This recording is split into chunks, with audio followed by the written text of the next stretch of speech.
Loyalty is a very prevalent theme throughout Richard II. In just the first three acts alone, we see many examples of characters showing true loyalty, whether it be to the king, another friend, their country, God, etc. However, not all loyalty has been good. We also see many examples of cases where loyalty shifts and characters pledge their allegiance to different things seemingly by choice. My goal is to explore the various exhibitions of loyalty in the play through quotes and attempt to better understand the theme of loyalty throughout the play going forward. In Act 1, Scene 1, Mowbray and Bolingbroke are both defending themselves in front of the king. Mowbray says, "A jewel in a 10 times barred up chest is a bold spirit in a loyal breast." Mowbray is comparing himself to a chest that can keep the jewels or secrets of Richard II locked up safely, thus trying to further prove his loyalty to him. Mowbray is trying to convince Richard II that he cannot be guilty of treason because he has always remained loyal to him throughout their interactions together. He offers up a pretty convincing argument against Bolingbroke. In Act 1, Scene 2, Gaunt says, "God's is the quarrel for God's substitute. His deputy anointed in his sight hath caused his death, the which if wrongfully let heaven revenge, for I may never lift an angry arm against his minister." Gaunt knows that Richard II has wronged him with the death of Gloucester, yet he refuses to seek revenge. He believed that God has appointed Richard II as king, therefore to interfere with Richard would be a direct sign of disobedience to God. Here we see that Gaunt remains loyal to God until the bitter end. In Act 2, Scene 1, York says, "Is not Gaunt dead, and doth not Hereford live? Was not Gaunt just, and is not Harry true? Did not the one deserve to have an heir, and is not his heir a well-deserving son?" Richard responds, "Think what you will, we seize into our hands his plate, his goods, his money, and his lands." After Gaunt's death, Richard can only think about seizing his possessions to finance his war against Ireland.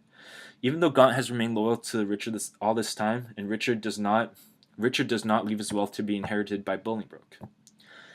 In Act 2, Scene 2, Lord Green says, the Lord Northumberland, his young son Henry Percy, the lords of Ross, Bowman, and Willoughby, with all their powerful friends, are fled to him. Green brings the news that all the lords are abandoning ship and ditching Richard II in order to join forces with Bolingbroke. It's interesting to see as Richard II leaves the country, everyone whom he thought was loyal to him immediately jumped ships to join the opposing side. This shows that they were never really truly loyal to Richard II. In Act 2, Scene 3, Percy says, "My gracious lord, I tend you my service, such as it is, being tender, raw, and young." Young Percy practically gets on his knees and pledges his allegiance to Bolingbroke here. It is funny how just moments ago he was completely aligned with Richard II, and once again, we see more and more characters abandon Richard in order to join Bolingbroke. We see this throughout England also.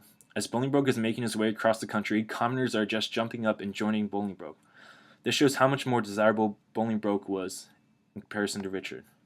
In Act 2, Scene 4, the Welsh army captain says, "My lord of Salisbury, we have stayed 10 days, and hardly kept our countrymen together, and yet we hear no tidings from the king. Therefore we will disperse ourselves. Farewell."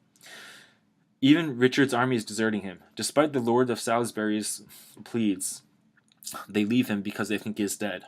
Thus, the only manpower he had in leading an army against Bolingbroke is leaving him, showing that they never had any true loyalty to him.